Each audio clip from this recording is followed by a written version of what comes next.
LTX classes నుంచి మనం independence day celebration మూడ్లో ఉన్నామా. సో ఇండిపెండెన్స్ డే మీకు ఆఫర్స్ అనేవి తీసుకొని రావడం జరిగింది. సో చూడమ్మా, యూపీఎస్సి ఆఫ్లైన్ అనేది కేవలం 60,000కి ఇవ్వడం జరుగుతుంది.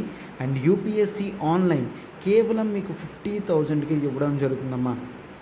70,000 అండ్ 60,000 వర్త్ కోర్సెస్ అనేవి మీకు తక్కువకే ఇవ్వడం జరుగుతుంది. అండ్ యూపీఎస్సి వర్కింగ్ ప్రొఫెషనల్స్ కేవలం 50,000కి తీసుకొని రావడం జరిగింది 60,000 కోర్స్. అండ్ యూపీఎస్సి కాలేజ్ స్టూడెంట్స్ది 60,000ది కేవలం 50,000కి తీసుకొని రావడం జరుగుతుంది. మనకి ఇక్కడ లైఫ్ టైం వ్యాలిడిటీ కోర్స్ అనేది ఉందమ్మా. ఆగస్ట్ 15th వరకు మనకి వ్యాలిడిటీ ఉంటుంది. అండ్ ఇక్కడ నెంబర్ చూడండి 7893899553. ఆగస్ట్ 15th లోపల జాయిన్ అయితే యూపీఎస్సి ఆఫ్లైన్ తీసుకుంటే మీకు యూపీఎస్సి ఆన్లైన్ కంప్లీట్గా కాంప్లిమెంట్ కింద ఇవ్వడం జరుగుతుందమ్మా. So this is the high time. మన క్లాసెస్ మీకు ఎలా ఉంటాయో తెలుసు, ప్లస్ మనం లైఫ్ టైం వ్యాలిడిటీ ప్రొవైడ్ చేస్తున్నాం. అంటే మీరు క్లాసెస్ అనేవి ఎన్నిసార్లు అయినా వినడానికి మీకు అవకాశం అనేది ఉంటుంది. క్లియర్? అండ్ అదే కాదు, ఇక్కడ చూడండి స్పెసిఫిక్గా వర్కింగ్ ప్రొఫెషనల్స్కి మనం 7 PM daily classes. Okay, working professionals Monday to Friday బిజీగా ఉంటారు కాబట్టి వాళ్ళకు తగ్గట్టుగా మనం ఏం చేసాము, సండే క్లాసెస్ అనేవి తీసుకొని రావడం జరిగింది. క్లియర్? డైలీ 7 PM క్లాసెస్ అనేవి తీసుకొచ్చాం. అండ్ నెక్స్ట్ సండేస్ ఎక్స్క్లూజివ్గా 4 hours క్లాసెస్ తీసుకొచ్చాం. అంటే చూసారమ్మా, మీకు తగ్గట్టుగా డిజైన్ చేసి మీకు ప్రాపర్ మెంటార్షిప్ అండ్ గైడెన్స్ ఉండాలి అని ఒక డెడికేటెడ్ ఫ్యాకల్టీని కూడా అపాయింట్ చేసుకోవడం జరిగింది. క్లియర్? సో మీకు కొత్త బ్యాచెస్ ఆల్రెడీ స్టార్ట్ అయ్యి 5 days మాత్రమే అయ్యాయి. So you can start immediately. ఇంత గొప్ప ఫీజ్ స్ట్రక్చర్ అంతా కూడా కేవలం 50,000కే మనం పెట్టడం జరిగింది. అండ్ వ్యాలిడిటీ అనేది ఆగస్ట్ 15th వరకు మాత్రమేనమ్మా. 15th August వరకు మాత్రమే మనకి వ్యాలిడిటీ. అంటే ఎక్కువ రోజులు లేదు, మరొక 6 days మాత్రమే మనకి ఉన్నది. క్లియర్? 6 daysలో ఆఫర్ క్లోజ్ అవుతుందమ్మా. మీకు ఇది ఓకేలే ధీమాగా చేద్దాము అని అనుకుంటారు. బట్ 15th August తర్వాత అనవసరంగా 10,000 అనేది పెరుగుతుంది. ఎప్పుడు కూడా లాస్ట్ డే చేసుకుందామని కాదు, ఇమీడియట్గా చేసుకోవాలి మనం. ఫైన్. సో ఇక్కడ నెంబర్ చూడండి 7893899553. ప్రత్యూష మ్యామ్కి కాల్ చేసి మీకు ఇంకే విధమైన డౌట్స్ ఉన్నా కూడా అవన్నీ కూడా మీరు సాల్వ్ చేసుకొని మీరు వెంటనే కోర్సులో జాయిన్ అవ్వగలరు అన్నమాట. క్లియర్? సో ఎస్, దీని గురించి టోటల్గా మనం అంతా కూడా చూస్తాము. To everyone, welcome to LTX classes.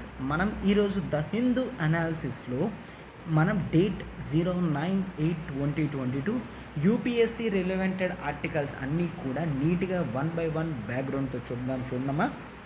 Articles discuss చేస్తుంది this is Srinivas. Clear? So ఇంకెందుకు లేట్, ఆర్టికల్స్ చూడండమ్మా.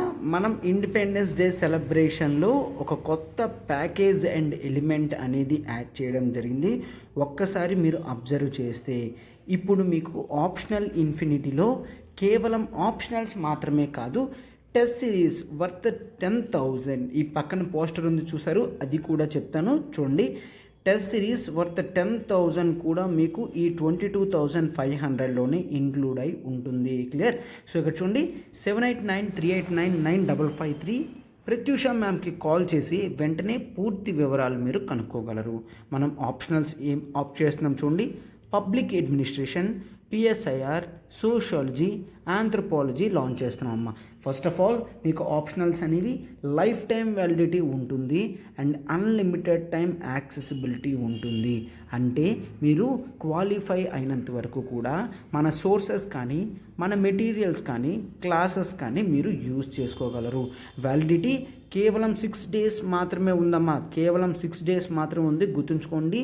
ఇక్కడ మనకి చూడండి ఈ 10,000 వర్త్ కోర్స్ ఫ్రీ అనేది మీకు కేవలం ఈ 6 days మాత్రమేనమ్మా. ఒక్కసారి మీరు అబ్జర్వ్ చేయండి. మీరు కేవలం టెస్ట్ సిరీస్ తీసుకోవాలనుకున్న ఆప్షనల్స్కి మనం ఆప్ట్ చేసే ఆప్షనల్స్ చూడండి. That is PSIR, sociology, anthropology, public administration. ఈ 4 ఆప్షనల్స్కి టెస్ట్ సిరీస్ అనేది లాంచ్ చేయడం జరిగింది. క్లియర్, టెస్ట్ సిరీస్ లాంచ్ చేసాం.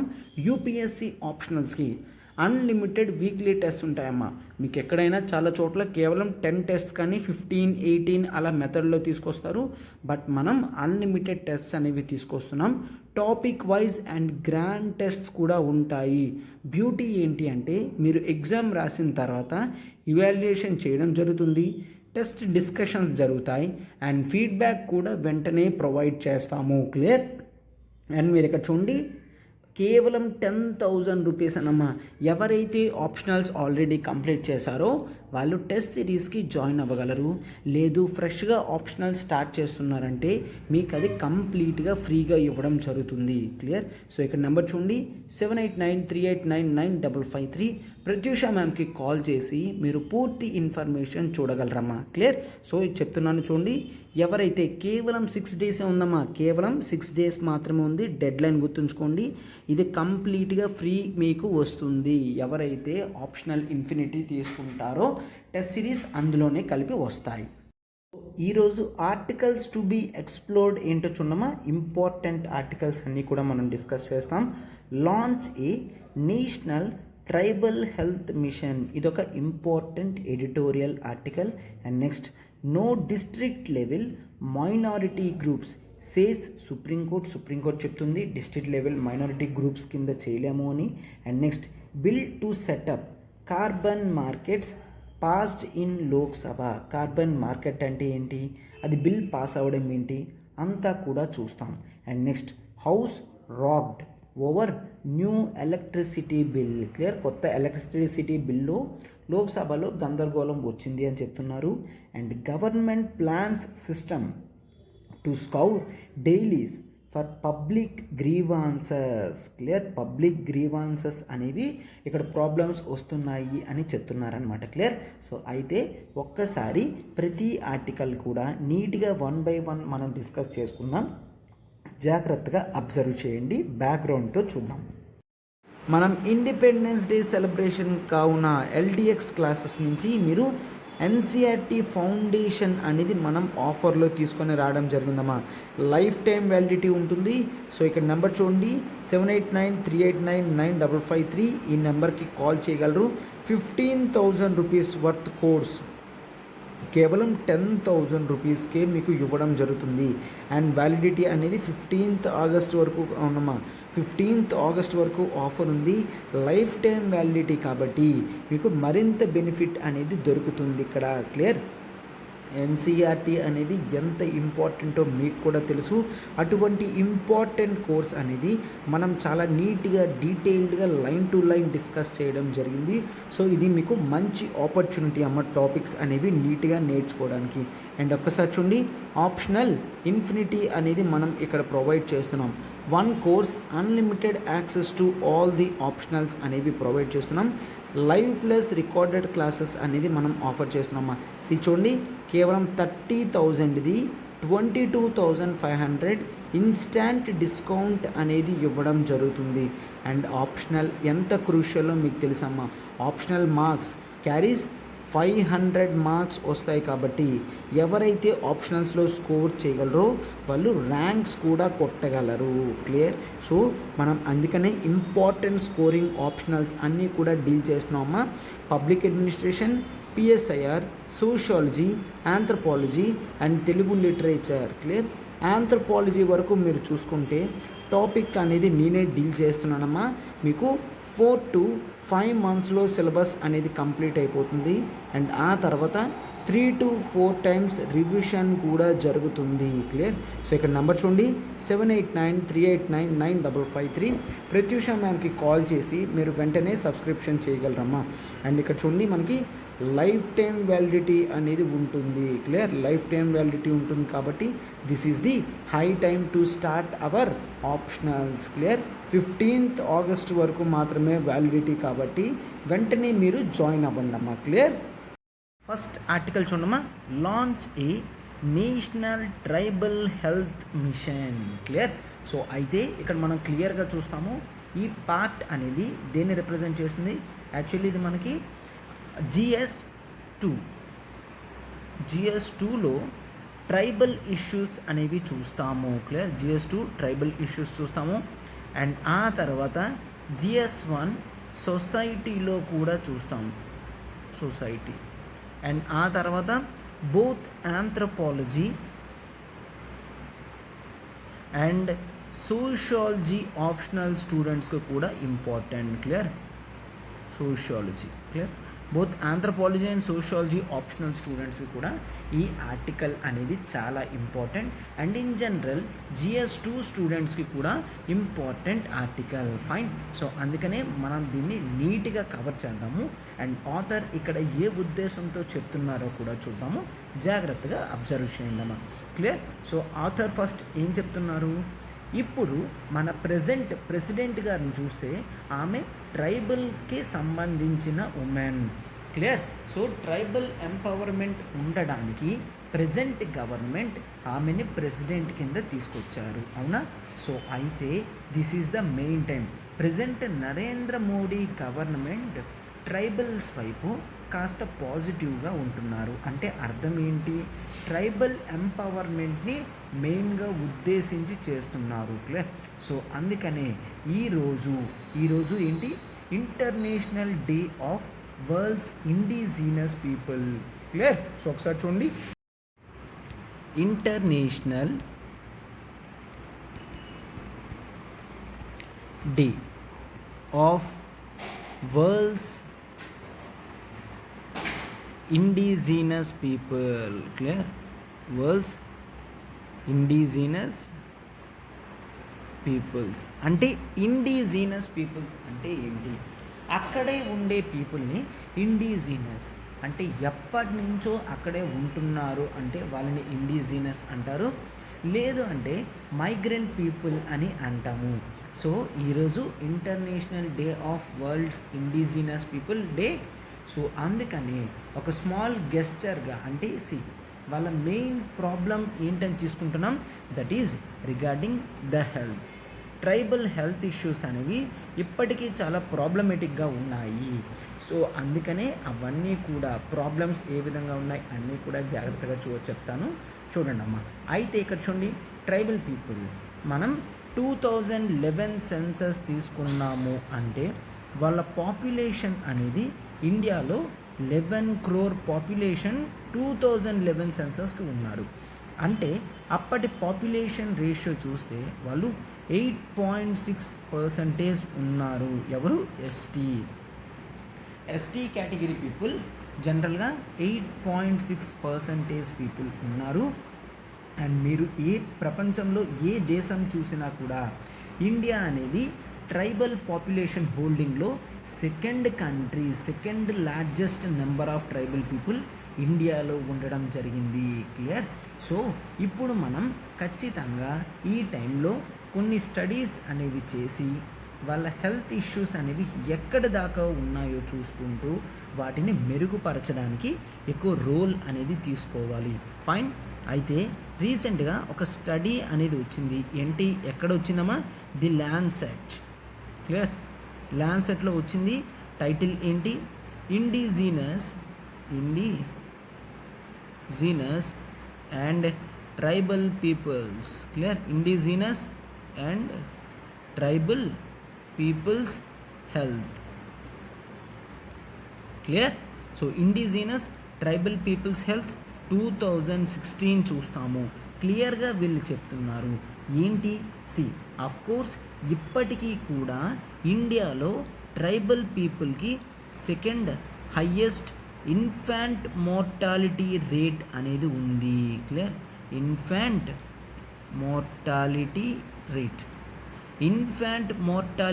రేట్ అంటే ఏంటి సార్ అంటే, ఇన్ఫాన్సీ అంటే తక్కువ ఏజ్లో, అండర్ 5 లోపల చనిపోతే ఇన్ఫాంట్ అంటాము.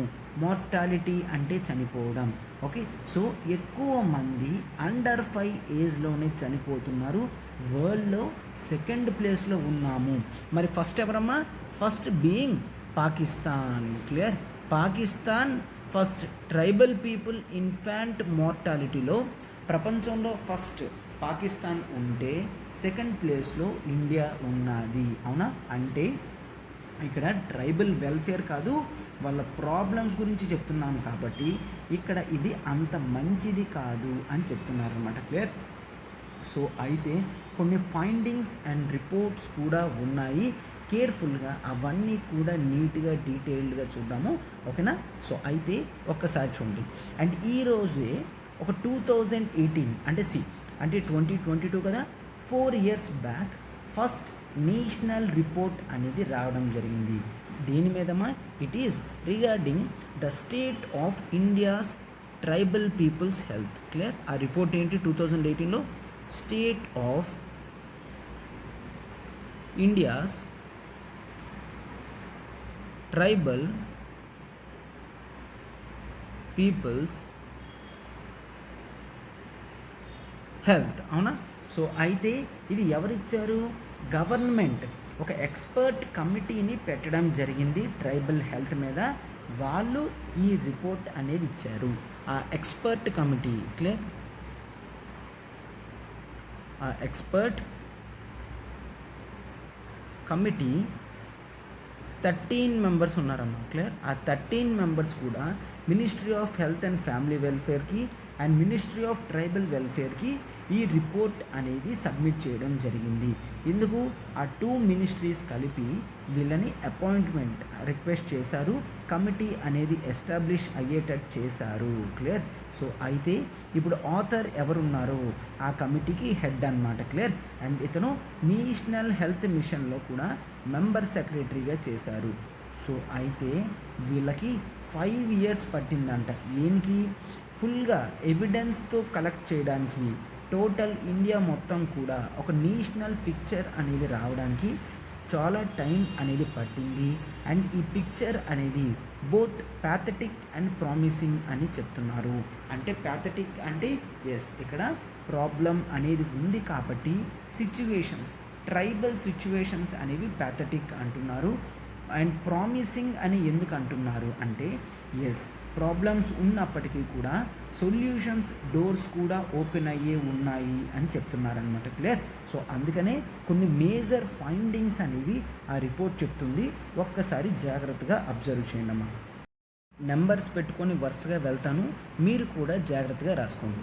మీరేం రాస్తారు అంటే expert 13 member committee report on state of tribal health affairs అని పెట్టుకోండి. క్లియర్. సో అది మనం చూసాం కదా, state of India's tribal peoples health అయినా పెట్టుకోండి. అలా పెట్టుకొని పాయింట్స్ అన్నీ కూడా వాళ్ళ ఫైండింగ్స్ రూపంలో రాయండి. సి ఫస్ట్ పాయింట్ ఏంటి అంటే వాళ్ళు ఏం చెప్తున్నారు? ఇండియాలో ట్రైబల్స్ అనేవి 809 బ్లాక్స్లో కాన్సన్ట్రేట్ అయి ఉన్నాయి. క్లియర్. కాన్సన్ట్రేట్ అయి ఉన్నాయి. అయితే ఈ ఏరియాస్ అన్నిటినీ కూడా మనం షెడ్యూల్డ్ ఏరియాస్ అని అంటాము. ఓకేనా. అయితే షెడ్యూల్డ్ ఏరియాస్ వరకు వాళ్ళది జనరల్గా మనం ఏం చూస్తామో ఎటువంటి ప్రాబ్లమ్స్ లేకుండా వాళ్ళ అఫైర్స్ అన్నీ కూడా నీట్గా అయ్యేటట్టు చూస్తున్నాం. అవునా. అయితే చాలామంది, అంతకన్నా ఎక్కువ మంది అఫ్కోర్స్ షెడ్యూల్ ఏరియాస్లో లేకుండా ఉన్నారు. క్లియర్. అంటే actually they are saying 5.5 crores. Okay. So 5.5 crores people అనేవాళ్ళు ఎక్కడున్నారంట? ట్రైబల్ ఈ బ్లాక్స్ కాకుండా బయట ఉన్నారు. వీళ్ళ సిచ్యువేషన్ అనేది చాలా వరస్ట్గా ఉంది. మార్జినలైజ్డ్ మైనారిటీగా వీళ్ళు ఉండిపోయారు. క్లియర్. 5.5 crore పీపుల్ అమ్మ. టోటల్గా మనం 11 crores అన్నామా అంటే 50% ఈ 809 బ్లాక్స్లో లేరు, బయట ఉన్నారు. వాళ్ళకే ప్రాబ్లమ్స్ ఎక్కువ అని రిపోర్ట్ కమిటీ చెప్తుంది. క్లియర్. సో సెకండ్ వన్ చూడండి.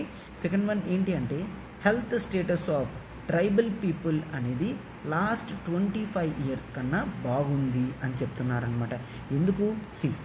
1988లో ట్రైబల్ పీపుల్ యొక్క under 5 mortality. Clear. Under 5 mortality rate చూస్తే అది 135. క్లియర్. అంటే ప్రతి 1000కి కూడా ఎంతమంది చనిపోతున్నారు? 135 members చనిపోతున్నారు. క్లియర్. సో అంత ఎక్కువ ఉండేది. ఫైన్. ఇప్పుడు ఆ నెంబర్ అనేది 135 నుంచి 2014 కల్లా ఆ నెంబర్ అనేది ఎక్కడికి తీసుకొచ్చాం?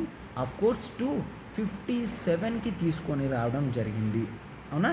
సో అయితే యా, అండ్ నెక్స్ట్ మీరు ఇంకొకటి కూడా చూస్తే పర్సెంటేజ్ ఆఫ్ అండర్ 5 మార్టాలిటీ వాళ్ళు ఎస్టీస్లోనే ఎక్కువ మంది ఉన్నారు. క్లియర్. ఎస్ సార్, వీళ్ళది 135 నుంచి 57కి వచ్చింది కదా అన్న, మిగిలిన కమ్యూనిటీస్లో అది ఇంకా ఎక్కువ తగ్గింది అని కమిటీ చెప్తుంది అనమాట. క్లియర్.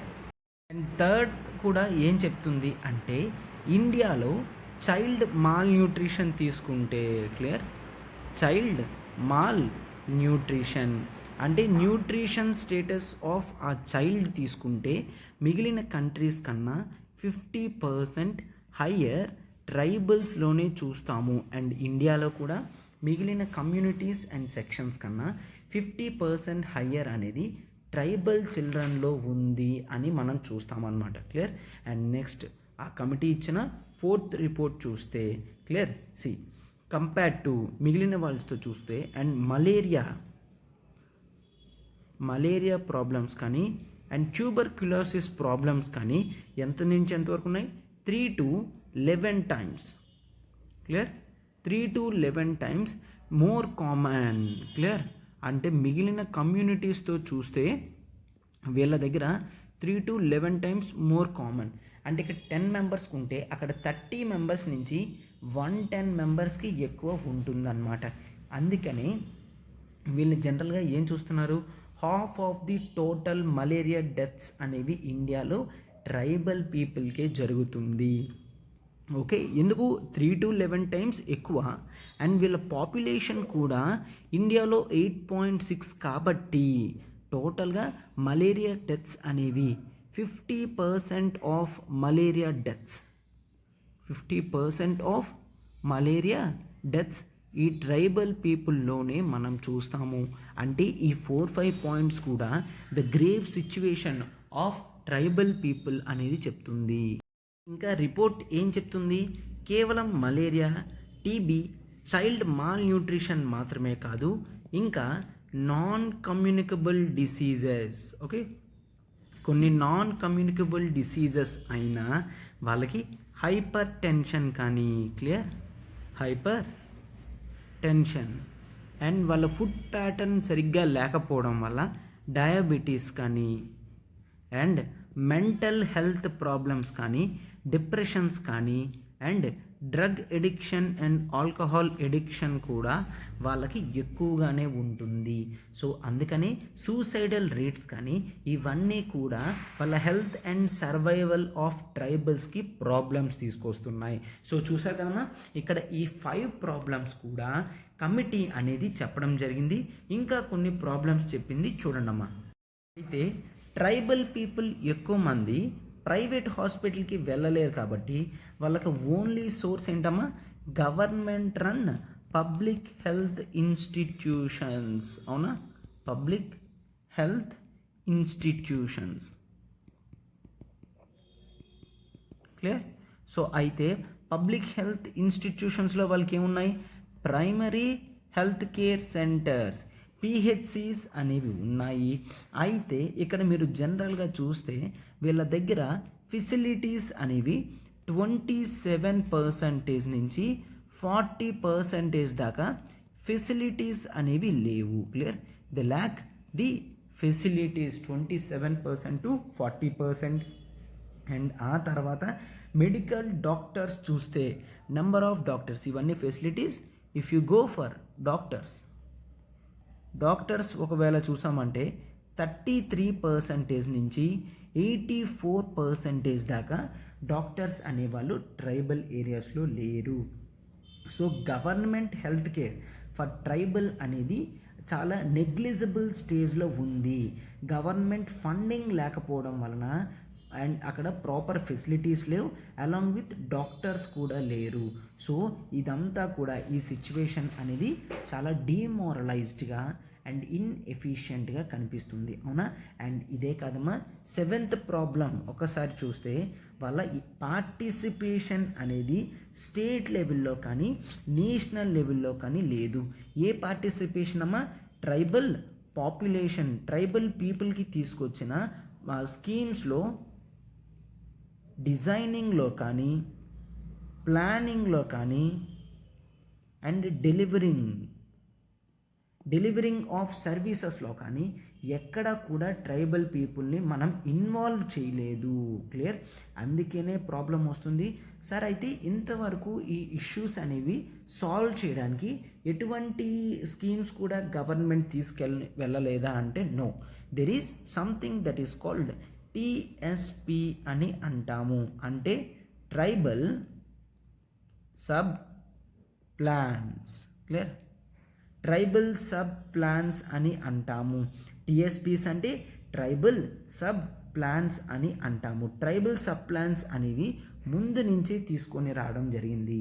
అంటే ఒక ప్లాన్లో వీళ్ళకి ఎడిషనల్గా ఫినాన్షియల్ ప్రమోషన్స్ అనేవి ఇవ్వడానికి ట్రైబల్ సబ్ ప్లాన్ అనేది తీసుకొచ్చాం ఎస్టీ పాపులేషన్కి 2015లోనే. క్లియర్? ఈ ట్రైబల్ సబ్ ప్లాన్ ప్రకారం 2015లోనే 15,000 crores అనేది ఇష్యూ చేయడం జరిగింది. ఫైన్.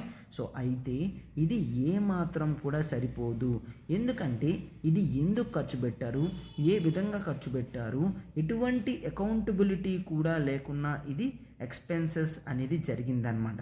క్లియర్? సో అందుకనే ఈ ఇష్యూస్ అన్నీ కూడా ఇన్ని సంవత్సరాలైనా కూడా ప్రాబ్లమ్స్ అలానే ఉండిపోయాయి. Then what is the better way forward? Better way forward ఏంటి అనేది మీరు ఒక్కసారి చూసి గమనిస్తే ఇక్కడ ఏం చెప్తాం, వీళ్ళ ప్రాబ్లమ్స్ అనేవి చాలా ఎక్కువగా ఉన్నాయి. అవునా?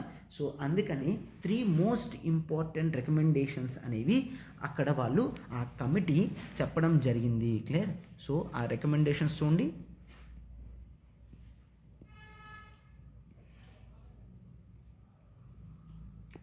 ఆ రికమెండేషన్స్ మీరు అబ్జర్వ్ చేస్తే దట్ ఈస్ ఫస్ట్ రికమెండేషన్ ఏంటి, there should be a national tribal health action plan. National tribal health action plan. Okay. So with a proper goal ఏంటి, హెల్త్ అండ్ హెల్త్ కేర్ అనేది మిగిలిన స్టేట్స్ లాగా ఖచ్చితంగా తీసుకొస్తాను national average అని ఒక national tribal health action plan అనేది పెట్టుకోవాలి. దాన్ని ఇంప్లిమెంట్ చేయడానికి కష్టపడాలి. అండ్ ఆ కమిటీ కూడా యాక్చువల్లీ 80 మెషర్స్ ఇవ్వడం జరిగింది. క్లియర్? 80 మెషర్స్ దేనికి, to address 10 priority health problems. Clear? 10 health problems solve చేయడానికి 80 మెషర్స్ ఈ కమిటీ అనేది చెప్పడం జరిగిందనమాట. క్లియర్? సో దీంట్లో హెల్త్ కేర్ గ్యాప్ కానీ, రిసోర్స్ గ్యాప్ కానీ, హ్యూమన్ గ్యాప్ కానీ, గవర్నెన్స్ ప్రాబ్లమ్స్ కూడా అన్నిటినీ అడ్రస్ చేస్తూ రికమెండేషన్ ఇవ్వడం జరిగింది. అండ్ థర్డ్ వన్, కమిటీ ఏంటి, ఎడిషనల్ మనీ అనేది పెట్టాలి అని చెప్తుంది. ఫండింగ్ అనేది లేదు. సో మనం కొత్తగా ఏమీ పెట్టవలసిన లేదు. Already there is something that is called national health policy of 2017. National health policy 2017లో 2.5% ఆఫ్ జీడిపి హెల్త్ మీద పెడతా అన్నారు. ప్రత్యేకంగా ట్రైబల్కి ఏం పెట్టకపోయినా ఫస్ట్ ఆఫ్ ఆల్ ఇక్కడ ప్రామిస్ని సాల్వ్ చేసుకుంటే అది ఆటోమేటిక్గా ట్రైబల్ ఏరియాస్కి కూడా వెళ్తుంది. క్లియర్? సో అందుకనే చెప్తున్నారు. అండ్ 4 years అనేవి ఆల్రెడీ పాస్ అయింది. అవునా? ఇది 2022. బట్ ఇప్పటికీ కూడా ఎటువంటి ప్రోగ్రామ్ కూడా లేదు అని చెప్తున్నారనమాట. క్లియర్? సో అందుకని జనరల్గా ఇదంతా ఏం తీసుకొస్తున్నాం మనం, ఈ హిస్టారిక్ రిపోర్ట్ అనేది ప్రాపర్గా ట్రైబల్ పీపుల్కి బెనిఫిట్ అయ్యేటట్టు ఉండాలి అని చెప్తున్నారనమాట. క్లియర్? అండ్ ఇప్పుడు ప్రెసిడెంట్ గారి కింద కూడా ట్రైబల్ ఉమెన్ వచ్చారు కాబట్టి ఆమె కూడా ఒక స్పెషల్ అటెన్షన్ అనేది తీసుకొని రావాలి. ఫైన్. సో అయితే అలా తీసుకువస్తేనే కాంప్రహెన్సివ్ యాక్షన్ ప్లాన్ ఉంటేనే ట్రైబల్ హెల్త్ ప్రాబ్లమ్స్ అనేవి సాల్వ్ అవుతాయి. ఫైన్. సో అయితే దీని మీద ఒక మెయిన్స్ ఆన్సర్ కూడా ఏ విధంగా వస్తుందో మనం లాస్ట్లో మెయిన్స్ క్వశ్చన్ ఇస్తానమ్మా. స్టే ట్యూన్, జాగ్రత్తగా లాస్ట్ వరకు వినండి. ఆ క్వశ్చన్ ఆన్సర్ అనేది రాస్తూ మీరు కింద కామెంట్ బాక్స్లో పెట్టండి. ఓకేనా? నెక్స్ట్ ఆర్టికల్ చూడమ్మా. No district level minority groups supreme court చెప్తుంది. క్లియర్? అయితే ఈ ఆర్టికల్ మనకి ఎక్కడ important? This comes in GS2 పాలిటీలో. GS2 పాలిటీలో మనకి ఇంపార్టెంట్ ఆర్టికల్. అయితే ఫస్ట్ ఆఫ్ ఆల్ మీరు ఒక్కసారి జాగ్రత్తగా చూస్తే మనకి ద వర్డ్ మైనారిటీ అనేది ఇండియన్ కాన్స్టిట్యూషన్లో యూజ్ చేశారా అంటే ఎస్, యూజ్ చేశారు. But not defined. మైనారిటీ అంటే ఏంటో ఎక్కడా కూడా డెఫినేషన్ అనేది మనకి లేదు. క్లియర్? సో వీళ్ళని ఎక్కడి నుంచి వస్తారు, వీళ్ళ డెఫినేషన్ ఏంటి, ఎవరు మైనారిటీస్ కింద కన్సిడరేషన్ చెయ్యాలి అనేది ఎక్కడా కూడా లేదు. క్లియర్? సో ఇన్ జనరల్గా మనం ఏం తీసుకుంటాను, ఈ మైనారిటీ గ్రూప్ ఏదైతే ఉందో వాళ్ళని మనం 2 సెక్షన్స్ కింద తీసుకుంటాం. ఫైన్, 2 సెక్షన్స్ కింద. First of all religious minorities group and linguistic, అంటే on the basis of language. మీరు లింగ్విస్టిక్ మైనారిటీ గ్రూప్స్ తీసుకుంటే అండర్ ఆర్టికల్ 350B ప్రకారం, అండర్ ఆర్టికల్ 350B ప్రకారం మనం ఏం చూస్తున్నాము, there should be a special officer for linguistic minorities. Clear? There should be a special officer for linguistic minorities. Clear? Linguistic minorities. ఈ special officer మనకి linguistic minorities అంటే tribal people చూసారమ్మా, చాలా వరకు tribal languages వాడతారు. వాళ్ళ నెంబర్ అనేది చాలా తక్కువ ఉంది. యాక్చువల్లీ మనం లాంగ్వేజెస్ ఒకవేళ చూస్తే ఇండియాలో 1000+ లాంగ్వేజెస్ అనేవి చాలా పూర్ కండిషన్లో ఉన్నాయి. అంటే హార్డ్లీ చాలా కొద్దిగా మంది మాత్రమే దాన్ని యూజ్ చేస్తున్నారనమాట. అంటే దాని అర్థం ఏంటి, కొద్దిగా మంది మాత్రమే యూజ్ చేస్తున్నారు అంటే వాళ్ళ పాపులేషన్ యూసేజ్ తగ్గిపోవడానికి గల కారణం ఏంటి, ఆపర్చునిటీస్ అనేవి ఆ లాంగ్వేజ్లో లేవు. అందరికీ కూడా ఇంగ్లీష్ మాత్రమే కావాలి, ఇంకే లాంగ్వేజెస్ కూడా అవసరం లేదు. Are you getting? సో అందుకనే ఇక్కడ ప్రాబ్లమ్స్ అనేవి వస్తున్నాయి. Special officer for linguistic minorities వాళ్ళు లింగ్విస్టిక్ మైనారిటీ గ్రూప్స్ని చూసుకుంటారు. Clear? That is article 350B. And ఆ తర్వాత రిలీజియన్ బేసిస్ మీద చూసుకుంటే మనకి నేషనల్ మైనారిటీస్ కమిషన్ అని ఉంది. వాళ్ళు మైనారిటీస్ని చూసుకుంటారు. అయితే మైనారిటీస్ కింద మనం ముస్లిమ్స్ని కన్సిడరేషన్ చేస్తాము, క్రిస్టియన్స్ని కన్సిడరేషన్ చేస్తాము, ఆ తర్వాత బుద్ధిస్ట్ని కన్సిడరేషన్ చేస్తాం, జైనిజంని కన్సిడరేషన్ చేస్తాం, సిక్ పీపుల్ని కన్సిడర్ చేస్తాము, అండ్ ఆ తర్వాత పార్సీ పీపుల్. క్లియర్? సో ఈ 6 కమ్యూనిటీస్ని రిలీజియస్ మైనారిటీ కమ్యూనిటీస్గా కన్సిడరేషన్ చేస్తాము. క్లియర్? సో అయితే ఎప్పుడు కూడా ఎటువంటి ఇష్యూ వస్తుందమ్మా, ఈ మైనారిటీస్కి ఎటువంటి ప్రాబ్లమ్స్ వస్తున్నాయి? Yes, of course majority Hindus ఉన్నారు కాబట్టి డామినెంట్ సెక్షన్స్ నుంచి వీళ్ళకి ప్రాబ్లమ్స్ వస్తున్నాయి అని చెప్తున్నారు.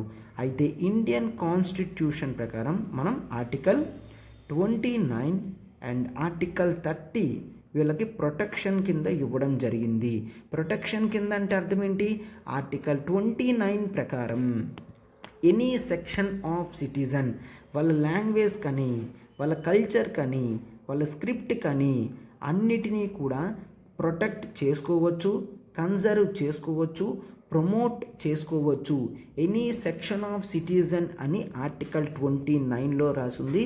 అండ్ ఆర్టికల్ 30 ప్రకారం రిలీజియస్ మైనారిటీ గ్రూప్స్ ఎవరైతే ఉన్నారో వాళ్ళకంటూ స్పెషల్గా ఎడ్యుకేషనల్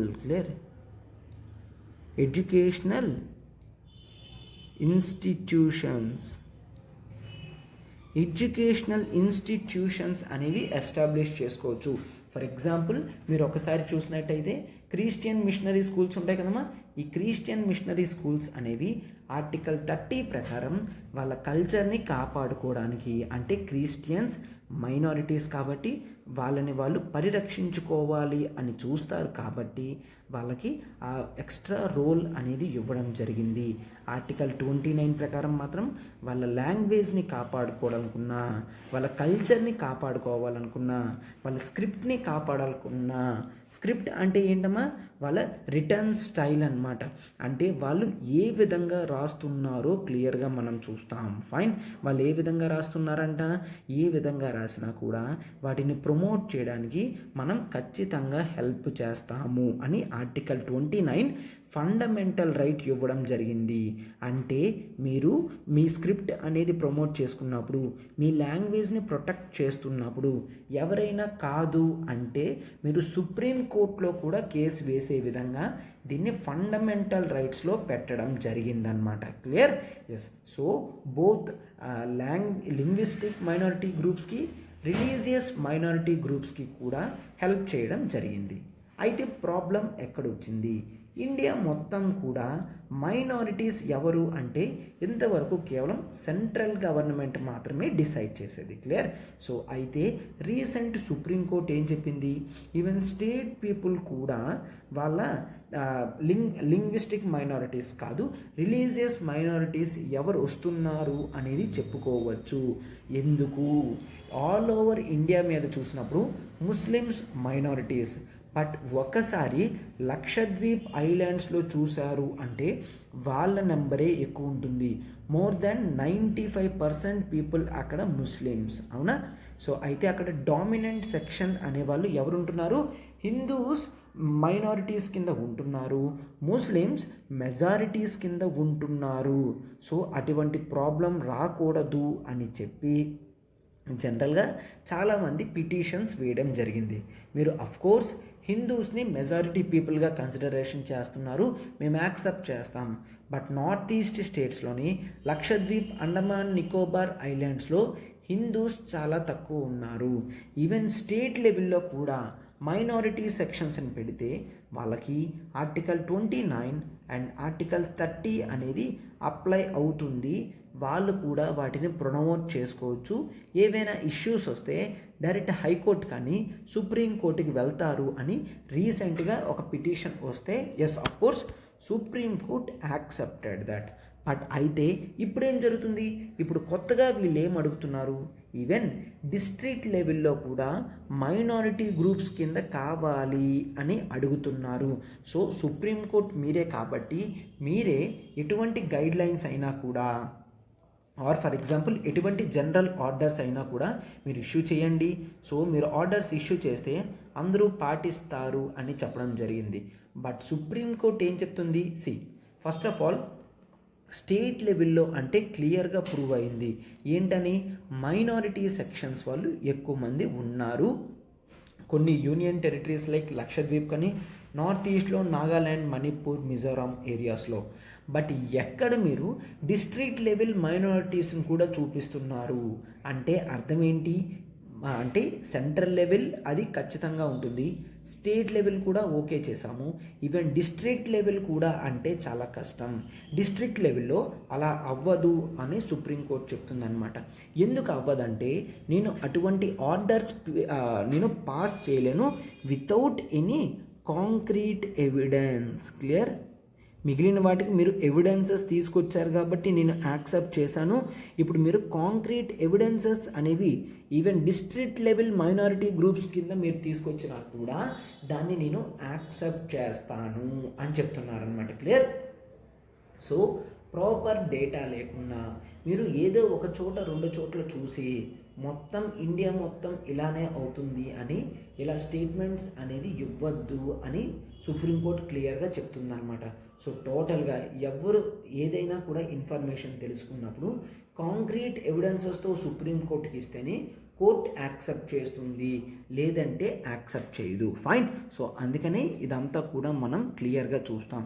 అండ్ సుప్రీంకోర్టు కూడా ఏం చెప్తుంది? Okay, even there is one case that is called TMA Pai versus State of Karnataka. Clear? TMA Pai versus State of Karnataka. State of Karnataka. That case is in 2002. ఇది 11 judge bench అమ్మా. 11 judge bench అంటే ఏంటి? ఆ judgement ఇచ్చినప్పుడు bench మీద 11 judges కూర్చున్నారు. Clear? అంటే ఇక్కడ క్లియర్గా కూడా చాలా ఎక్కువ మంది చేత ఆల్రెడీ ఈ ఇష్యూ అనేది కంప్లీట్ అయింది.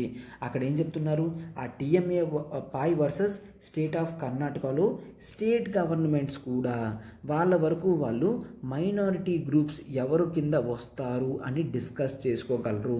అవన్నీ కూడా కేస్ టు కేస్ పెట్టి మీరు సాల్వ్ చేసుకోండి అని చెప్తున్నారు.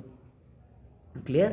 సో అందుకనే మిగిలిన ఇటువంటి టైప్ ఆఫ్ కేసెస్ ఏవొచ్చినా కూడా అవన్నీ కలిపి కంప్లీట్ చేసేసారు.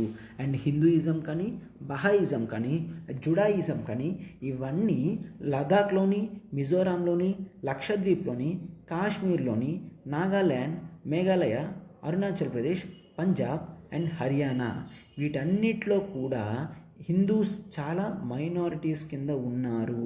అండ్ కాన్స్టిట్యూషనల్ ఫండమెంటల్ రైట్ కింద ఇచ్చింది కాబట్టి they have every right to use their article 29 and 30 in any of the Indian rules అనమాట. క్లియర్? ఇండియన్ కాన్స్టిట్యూషన్ ఎక్కడ వరకు అప్లై అవుతుందో దానంతటి వరకు కూడా ఆర్టికల్ 29, 30 కూడా అప్లై అవుతుంది కాబట్టి జాగ్రత్తగా దీన్ని ఇంప్లిమెంట్ చేసుకోవాలి. క్లియర్? సో అందుకనే ఆర్టికల్ అనేది చాలా ఇంపార్టెంట్ అమ్మ. ప్రాక్టికల్ సొల్యూషన్స్ అనేవి ఇవ్వడం జరిగింది. ఫైన్. సో ఇవన్నీ కూడా మనకి చాలా important editorial article. Clear? Yes. Next article ఏంటమ్మా, bill to set up carbon markets passed in లోక్సభలో కార్బన్ మార్కెట్స్ ఏవైతే ఉన్నాయో అవన్నిటినీ అంటే ఒక కార్బన్ మార్కెట్ని ఎస్టాబ్లిష్ చేయడానికి గవర్నమెంట్ ఒక లోక్సభలో బిల్ పెట్టింది. క్లియర్? అదంతా ఏంటో చూద్దాం. బట్ ఆర్టికల్ అనేది మనకి GS3 ఎన్విరాన్మెంట్లో important article. Clear? GS3 environment వరకు చాలా ఇంపార్టెంట్ ఆర్టికల్. అయితే first of all carbon markets గురించి మాట్లాడుతున్నారు.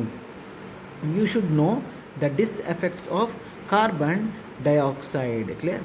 కార్బన్ డయాక్సైడ్ నెగిటివ్ ఫ్యాక్టర్స్ ఏంటి అంటే కార్బన్ డయాక్సైడ్ పెరగడం వలన పొల్యూషన్ అనేది సొసైటీలో పెరిగిపోతుంది. పొల్యూషన్స్ వలన హెల్త్ ఎఫెక్ట్స్ అనేవి వస్తాయి. హెల్త్ ఎఫెక్ట్స్ అనేవి ఏ విధంగా వస్తాయమ్మా, దట్ ఈజ్ మన లంగ్స్లో అవి ఎక్కువ ఎఫెక్ట్ అనేది చూపిస్తుంది. Clear? So first of all pollution అనేది కార్బన్ డయాక్సైడ్ వల్ల పెరుగుతుంది.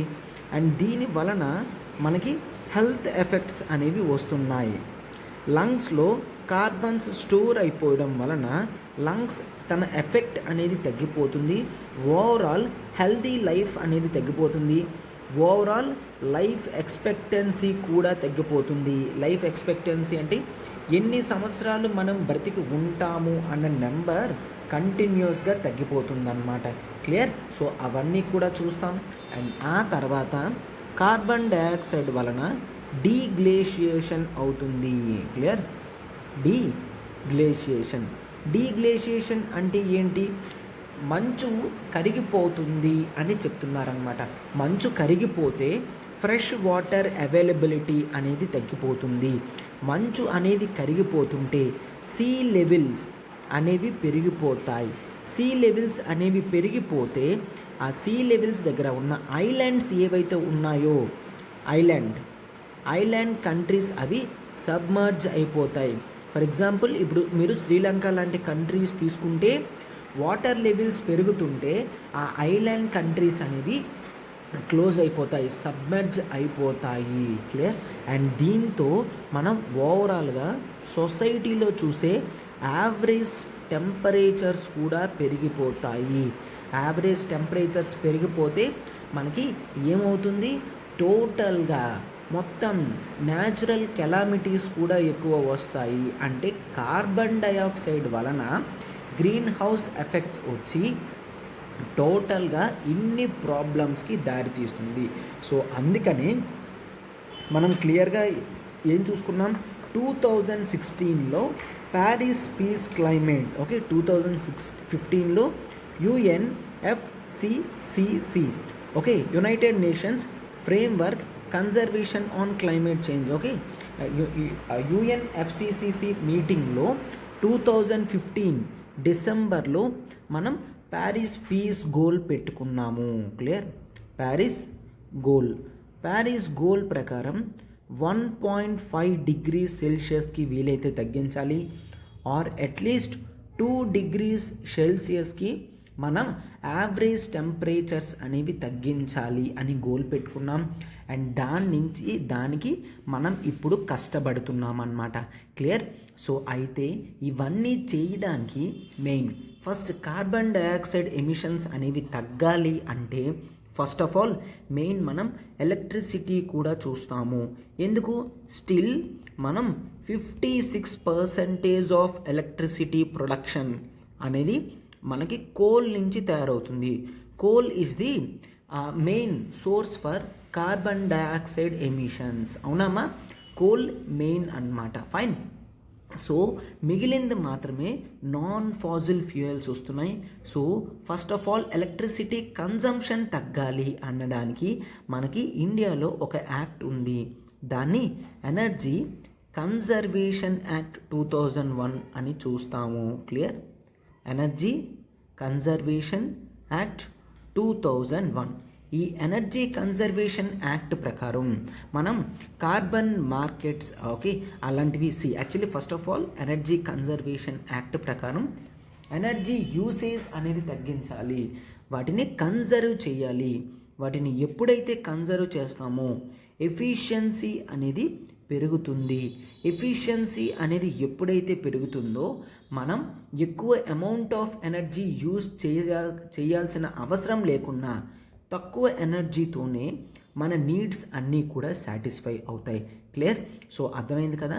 సో అందుకనే ఎనర్జీని కన్జర్వ్ చేసుకోవాల్సిన అవసరం అనేది ఉంటుంది. Clear?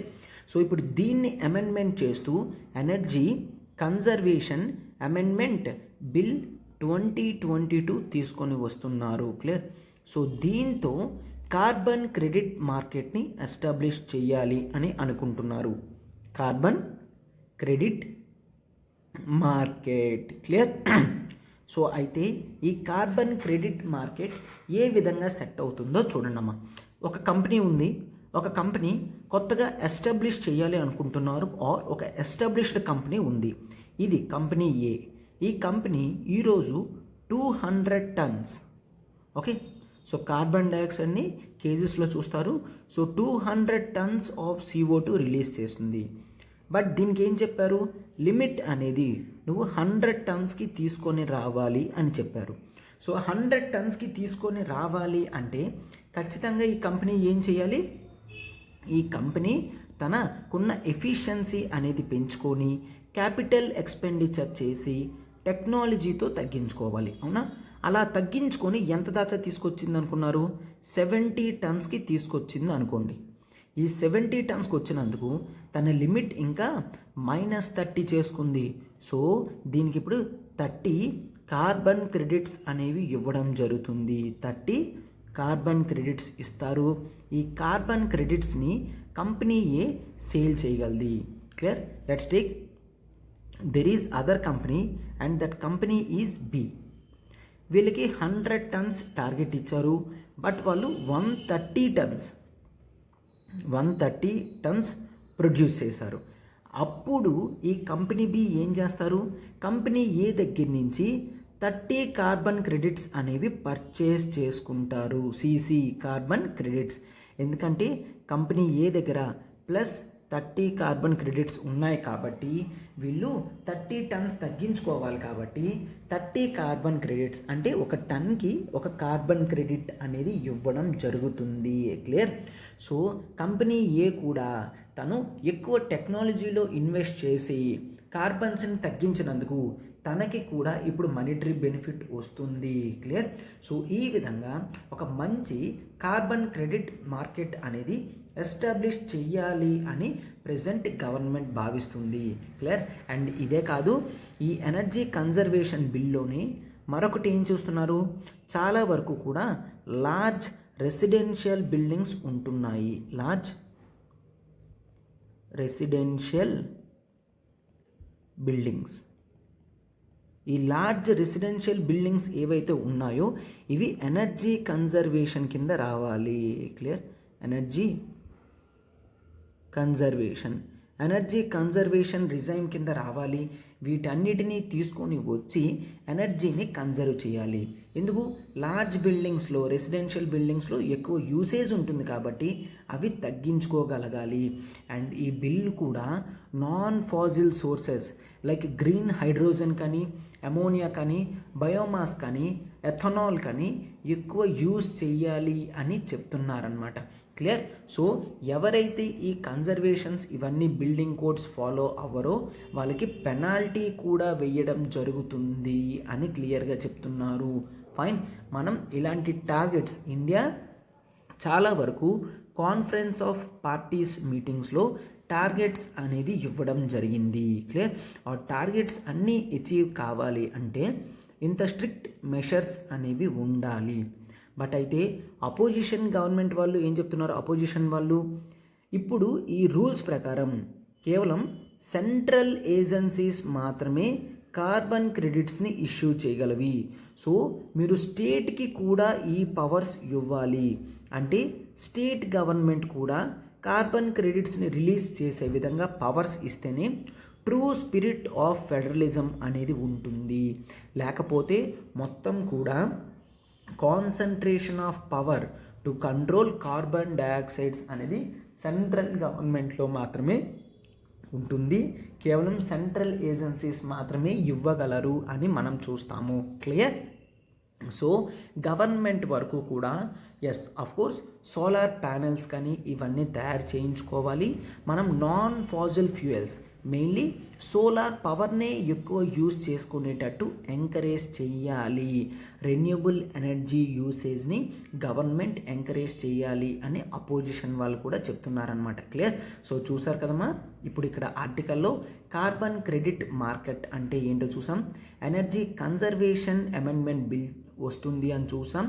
And effects of carbon dioxide కానీ మొత్తం టోటల్గా అన్నీ కూడా చూసాం. క్లియర్? సో ఈ లార్జ్ రెసిడెన్షియల్ బిల్డింగ్స్ ఎనర్జీని కన్జర్వ్ చేయడానికి బిల్డింగ్ కోడ్స్ కూడా ఇస్తారు. బిల్డింగ్ కోడ్స్ అంటే ఇంత డైమెన్షన్స్లో ఉన్న బిల్డింగ్స్ అనేవి ఖచ్చితంగా కొంత tons of carbon dioxide save చేసేటట్టు రెన్యూబుల్ ఎనర్జీస్లోకి వెళ్ళాలి అని క్లియర్గా వీళ్ళు తీసుకొస్తారనమాట. ఫైన్.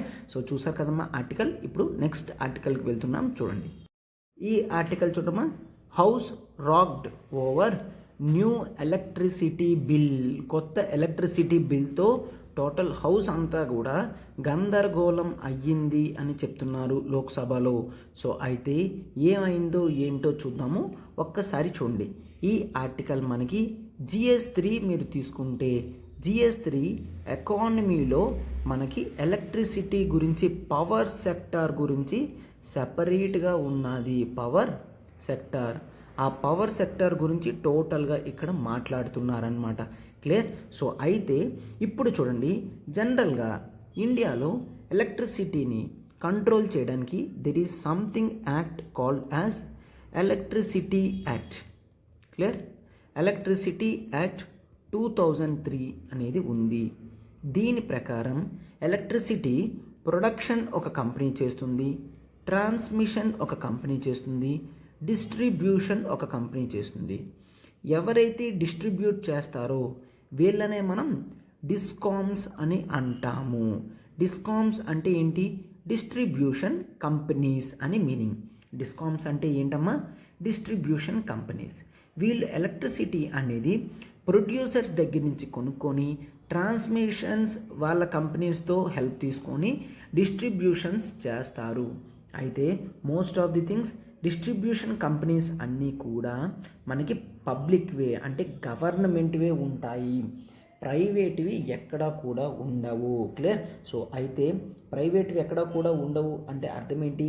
ఇప్పుడు మీరు పవర్ బిల్ కట్టినప్పుడు సౌత్ ఈస్టర్న్ పవర్ డిస్ట్రిబ్యూషన్ అట్లా ఉంటుంది కదమ్మా, అక్కడ దాని మీనింగ్ ఏంటి? అది గవర్నమెంట్కి సంబంధించిన డిస్కామ్ అంటే డిస్ట్రిబ్యూషన్ కంపెనీ. వీళ్ళే హౌస్ హోల్డ్స్ వరకు కూడా హౌసెస్ దగ్గరికి పంపిస్తారు.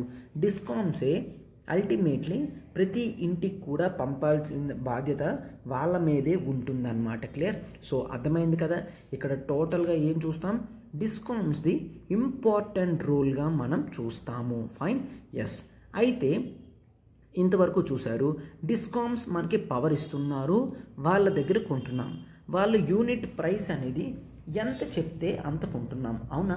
సో ఇప్పుడు అటువంటి పరిస్థితి మారాలి అని ఎలక్ట్రిసిటీ అమెండ్మెంట్ బిల్ 2022 తీసుకొస్తున్నారు.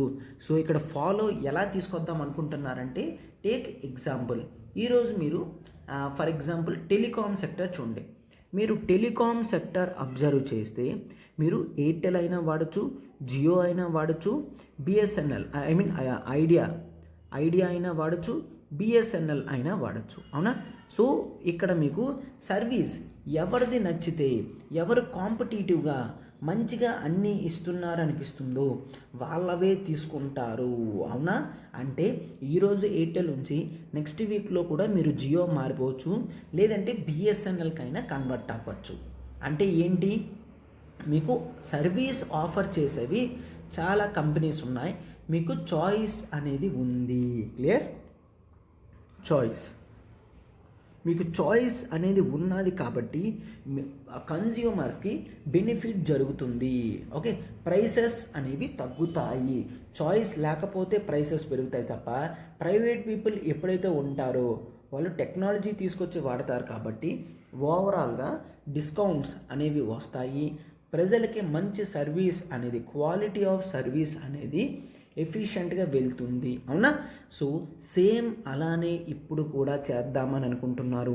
అంటే ఏంటి, ఎవరైతే జనరల్గా వీళ్ళు ఏమని చూస్తున్నారంటే, ఎవరైతే ప్రైవేట్ డిస్కామ్స్ ఉంటారో ఆ డిస్కామ్స్ అందరూ కూడా వాళ్ళు ఏవైతే పవర్ సప్లై చేయాలనుకుంటున్నారో కన్జ్యూమర్స్కి చాయిసెస్ ఇవ్వాలి. అంటే number of private discoms rate పెంచుతాము, ప్రైవేట్ డిస్కామ్స్. సో వీళ్ళందరూ కాంపిటీషన్లో ఉంటారు కాబట్టి డిస్కామ్స్కి లాస్ రావు. అంటే ఒక డిస్కామ్ ఒక యూనిట్ నీకు 6 రూపీస్కి ఇస్తానని, మరొక డిస్కామ్ యూనిట్ నీకు 5 రూపీ 80 పైసకే ఇస్తానంటే నువ్వు వాళ్ళ దగ్గరే తీసుకుంటావు. ముందు వరకు ఏమైంది, నీకు ఎవరుంటారో తెలీదు, ఎవరు పవర్ ఇస్తున్నారంటే వాళ్ళ దగ్గర తీసుకోవాలి అంతే. బట్ ఇప్పుడు కొత్త బిల్ ప్రకారం వాళ్ళు నచ్చిన చోట మనం తీసుకోవచ్చు. క్లియర్? సో అది ఎలా ఫాలో అవుతారో ఏంటో గ్రౌండ్ లెవెల్ ఇంప్లిమెంటేషన్ అనేది చూడాలి. ఎందుకు, టెలికాం వరకు కూడా సిమ్ అనేది చాలా చిన్నదే కాబట్టి సిమ్ మనం తీసి పడేస్తాం. బట్ పవర్ సెక్టర్ వరకు ఆ వైరింగ్స్ కానీ ఎలా చేస్తారో, ఏ కంపెనీ వైర్ ఎలా ఉంటుందో మనం వెయిట్ చేసి చూడాలి. బట్ బిల్ వరకు కూడా వీళ్ళు ఇలా తీసుకొని వద్దాము అని అనుకుంటున్నారు. అయితే ఇది లోక్సభలో పెట్టిన తర్వాత చాలామంది ఏం చెప్పారు, ఈ బిల్ తీసుకొని రావడంతో క్లియర్గా తెలుస్తుంది government is going as anti farmers. ఎందుకు, చాలా స్టేట్స్ వరకు కూడా ఫార్మర్స్కి ఫ్రీ పవర్ అనేది ఇవ్వడం జరిగింది, అవునా? సో ఇప్పుడు మీరు ఈ ఫ్రీ పవర్ ఇచ్చే స్కోప్ని క్యాన్సిల్ చేస్తున్నారు. క్లియర్? సో పార్లమెంటరీ స్టాండింగ్ కమిటీస్కి ఈ బిల్ ఖచ్చితంగా వెళ్ళాలి అని అపోజిషన్ వాళ్ళు అడుగుతున్నారనమాట. క్లియర్? సో యాంటీ ఫార్మర్ అని అంటే గవర్నమెంట్ మాత్రం ఏం చెప్తుంది, ఇది ప్రో పీపుల్ అండ్ ప్రో ఫార్మర్స్కి ఏదైతే స్టేట్స్ కానీ సెంట్రల్ గవర్నమెంట్ బెనిఫిట్ ఇస్తుందో అది ఏమాత్రం కూడా తగ్గదు, అది అలానే ఉంటుంది. క్లియర్? సో పీపుల్కి ఇక్కడ బెనిఫిట్ అవుతుంది, ఫార్మర్స్కి లాస్ వస్తుంది అంటున్నారు. ఫార్మర్స్కి ఎటువంటి లాస్ రాదు, ఎందుకంటే స్టేట్స్ ఇచ్చినా సెంట్రల్ గవర్నమెంట్ ఏది ఇచ్చినా కూడా అవి వర్తిస్తాయి. బట్ పీపుల్కి చాయిసెస్ పెరుగుతుంది కాబట్టి, కాంపిటీషన్ పెరుగుతుంది కాబట్టి వాళ్ళకి ఎఫెక్టివ్గా తక్కువ ప్రైస్లోనే వస్తాయి అని చూస్తామన్నమాట. క్లియర్? సో ప్రైవేట్ ప్లేయర్స్ కూడా ఈ ఎలక్ట్రిసిటీ డిస్ట్రిబ్యూషన్లో ఇంపార్టెంట్ రోల్ ప్లే చేయాలి.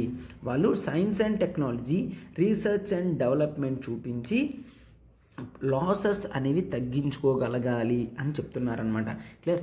బట్ కొంతమంది మాత్రం ఏ విధంగా క్రిటిసైజ్ చేస్తున్నారు, government is doing privatisation of profits ఏవైనా వస్తే అవి ప్రైవేట్కి ఇచ్చేస్తున్నారు, ప్రైవేట్ పీపుల్కి. అండ్ ఆ తర్వాత నేషనలైజేషన్ ఆఫ్ లాసెస్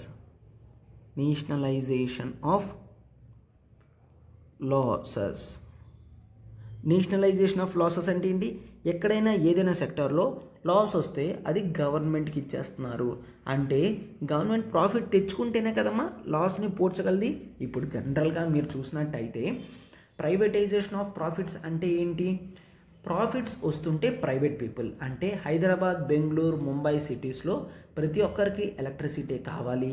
ఈ ప్రైవేట్ పీపుల్ కూడా వచ్చి ఇన్ఫ్రాస్ట్రక్చర్కి డబ్బులు ఇస్తారు, అవునా?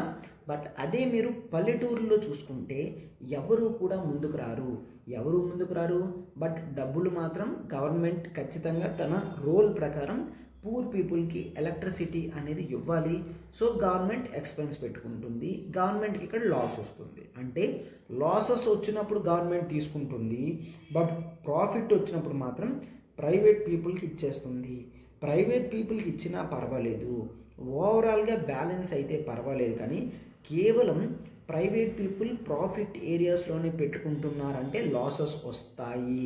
సో బిల్లో చాలా అమెండ్మెంట్స్ జరగాలి. అందుకనే దీన్ని పార్లమెంటరీ కమిటీకి పంపిస్తేనే అక్కడే క్లియర్గా డిస్కస్ చేసుకోగలం అని వీళ్ళు చెప్తున్నారనమాట. క్లియర్? సో ఇది మెయిన్ ఆర్టికల్. చాలా వరకు కూడా యాంటీ ఫార్మర్స్ అంటున్నారు, బట్ కొంతమంది మాత్రం ఏమని చెప్తున్నారు? ఇది కాంకరెంట్ లిస్ట్, ఎలక్ట్రిసిటీ అనేది కాంకరెంట్ లిస్ట్లో ఉంది కాబట్టి సెంట్రల్ గవర్నమెంట్ స్టేట్స్ని కన్సల్టేషన్ చేసిన తరువాత ఇటువంటి బిల్ తీసుకొచ్చేది ఉండాల్సింది. అప్పుడు పేదవాళ్ళకి ఇబ్బంది లేకుండా జరుగుతుంది అని చెప్తున్నారనమాట. క్లియర్? బట్ గవర్నమెంట్ మాత్రం ఏం చెప్తున్నారు? మీరు ఆలోచించాల్సిన అవసరం లేదు, పూర్ పీపుల్కి సబ్సిడీ ఇస్తాం, ప్రైవేట్ పీపుల్కి చాయిస్ పెరుగుతుంది కాబట్టి ఆటోమేటిక్గా ప్రైసెస్ తగ్గొస్తాయి. అది అల్టిమేట్లీ ప్రజలకే బెనిఫిట్ కాబట్టి వాళ్ళు దీన్ని యాక్సెప్ట్ చేస్తారు అని క్లియర్గా చెప్తున్నారనమాట. ఫైన్. సో అందుకనే క్వశ్చన్ అనేది ఆర్టికల్ అనేది ఇలా ఇవ్వడం జరిగింది. ఫైన్. చూడమ్మా, మనం అల్టిమేట్ కరెంట్ అఫైర్స్ ప్రోగ్రామ్ అనేది మళ్ళీ ఆఫర్లో తీసుకొని రావడం జరిగింది.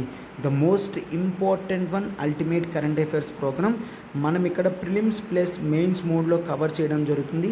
MCQs, the Hindu, Indian Express, PIB, down to earth, live mint cover చేయడం జరుగుతుంది ప్రిలిమ్స్ మోడ్లో.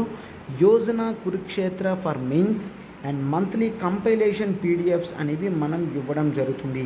వీక్లీ క్విజెస్ కానీ, మంత్లీ గ్రాండ్ టెస్ట్ కానీ and revision series before prelims కూడా మనం కవర్ చేస్తాము. క్లియర్?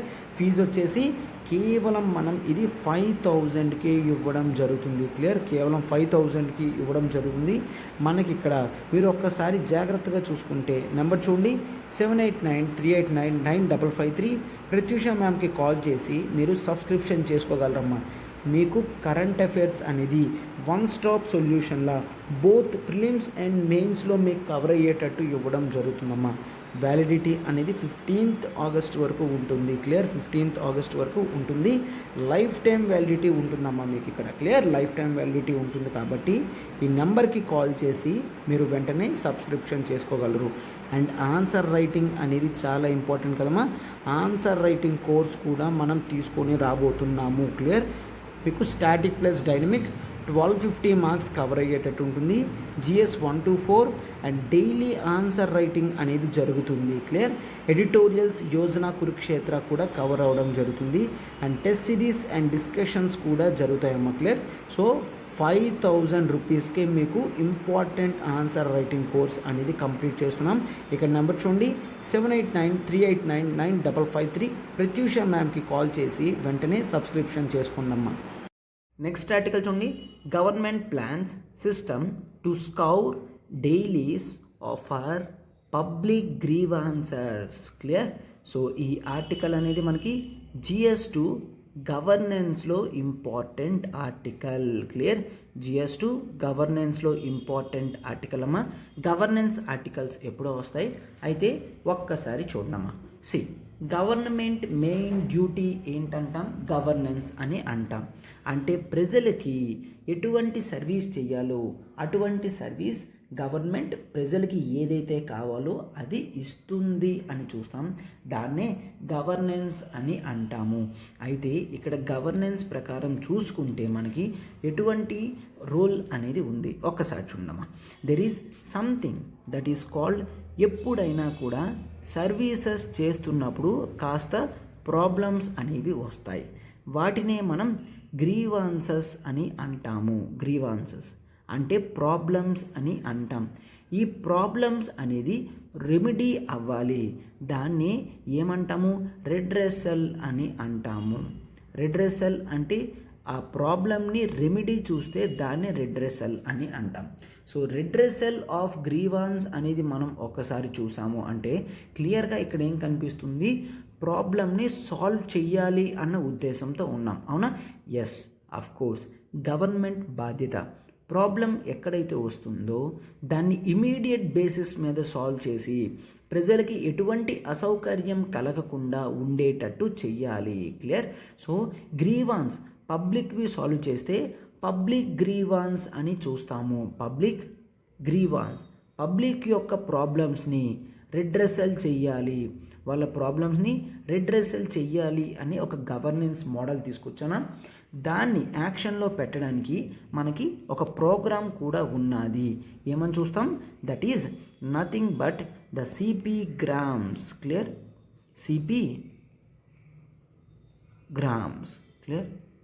సో సిపి గ్రామ్స్ అంటే ఫస్ట్ ఆఫ్ ఆల్ దీని డెఫినేషన్ చూడండి. This is the centralised public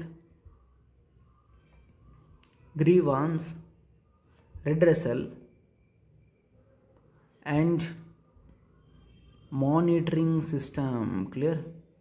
Monitoring system అని చూస్తాం. ఇది సిపి గ్రామ్స్ అని చూస్తాం. అయితే ఈ సిపి గ్రామ్స్ అనేది ఒక ఆన్లైన్ ప్లాట్ఫామ్ అమ్మ. ఓకే, ఒక ఆన్లైన్ ప్లాట్ఫామ్. ఇది అందరికీ కూడా 365 days 24/7 అవైలబుల్లో ఉంటుంది. దేనికి? సర్వీస్ డెలివరీలో. ఎక్కడైనా పబ్లిక్ అథారిటీస్ మిస్టేక్ చేస్తే వెంటనే ఈ సిపి గ్రామ్స్ ప్రకారం మీరు కంప్లైంట్ అనేది ఇవ్వచ్చు. క్లియర్? సో అయితే ఇవి ఎవరు చూసుకుంటారు?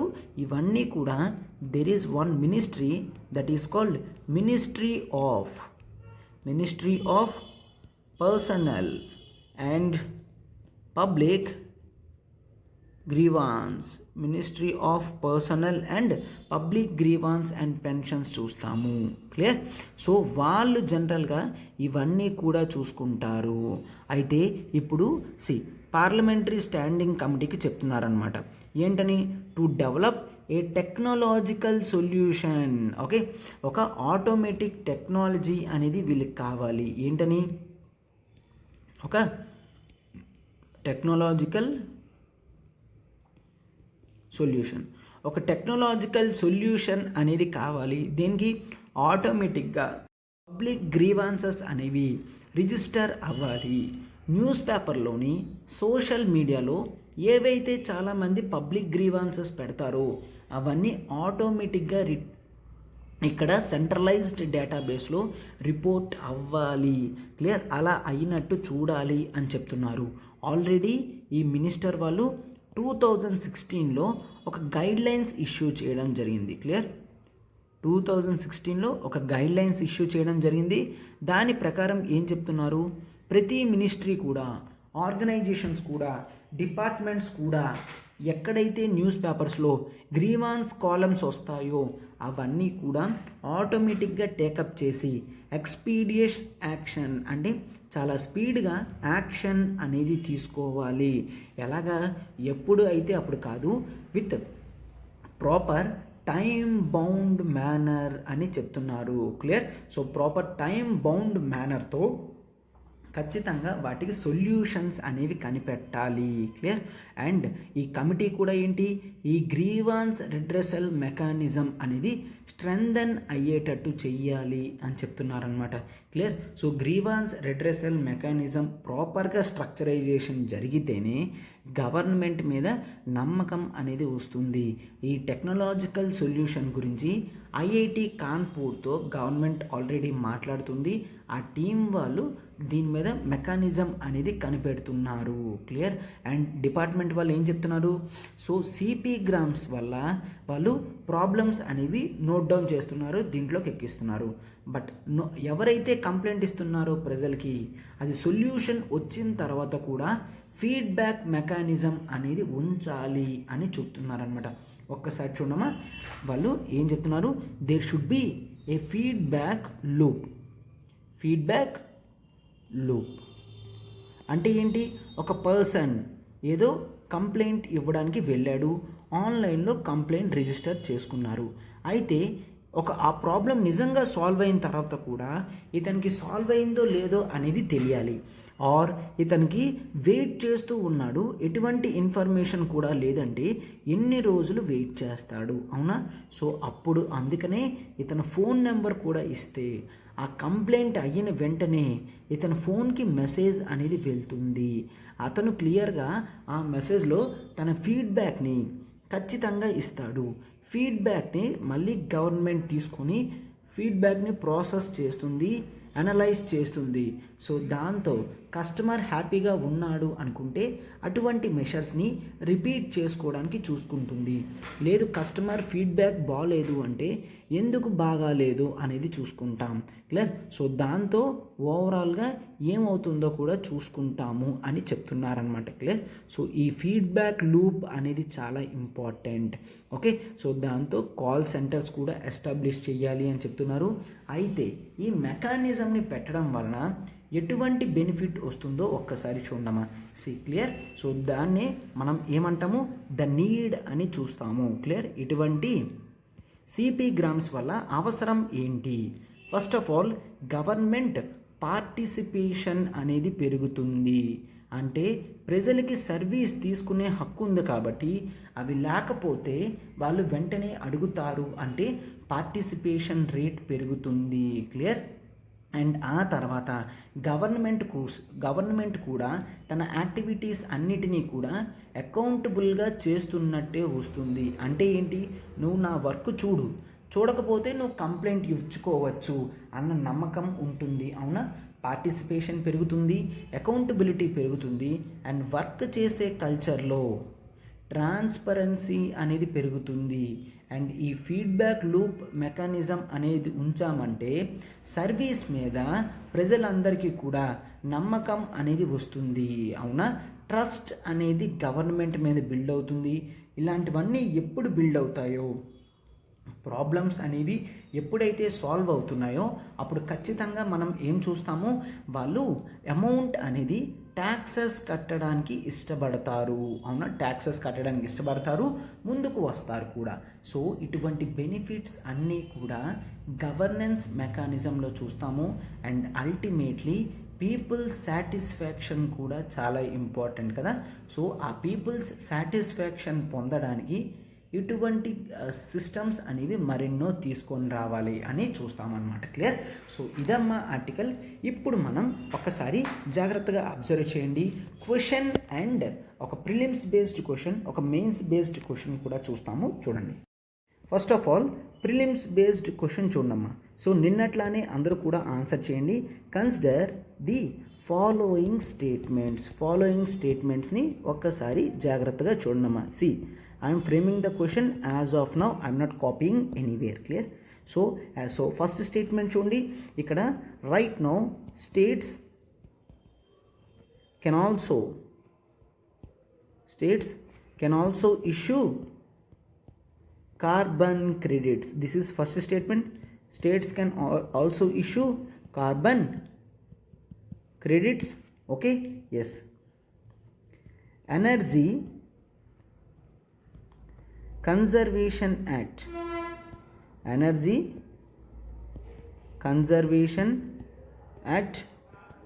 2001 established carbon credit market.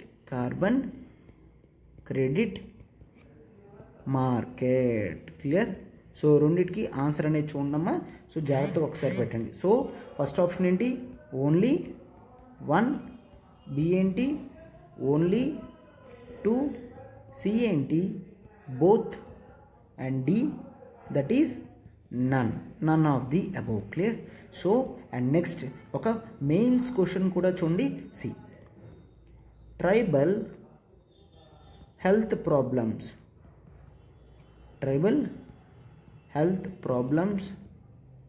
need a comprehensive solution. Clear? A comprehensive solution, ఒక కాంప్రిహెన్సివ్ సొల్యూషన్ అనేది ట్రైబల్ హెల్త్ ప్రాబ్లంలో తీసుకోవాలి by taking all the stakeholders, by taking all the stakeholders. Clear? అందరి స్టేక్ హోల్డర్స్ని కాన్ఫిడెన్స్లోకి తీసుకొని పాలసీ అనేది తయారు చేయాలి. సో అందుకనే కామెంట్ అని ఇస్తున్నాను. Clear? Comment, try to write the 10 mark answer within 150 వర్డ్స్లో. ట్రైబల్ హెల్త్ ప్రాబ్లమ్స్ చూసాం కదమ్మా.